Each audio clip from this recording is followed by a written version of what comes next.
আসসালামু আলাইকুম ওয়া রাহমাতুল্লাহ। আজকে আমাদের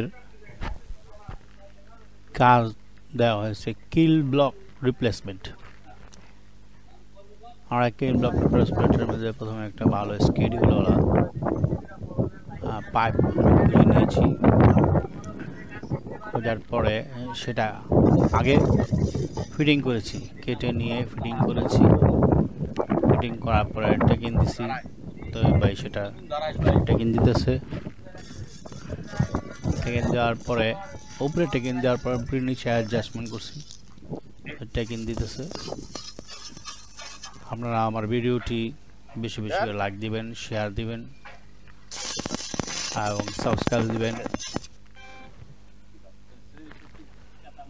তারপর আমরা পরবর্তীতে ভালো মতন টেকিং দিয়ে এই দাগগুলো হচ্ছে আমরা ফ্রেম খুঁজেছি, দাগের মাধ্যমে আমরা ফ্রেম খুঁজেছি। ফ্রেম বরাবর এই কিল ব্লকটা হয়েছে, হয়ে গেছে আমাদের কিল ব্লক সেটিং। এখন আমরা ওই পুরাতনটা কেটে ফেলে দিয়েছি।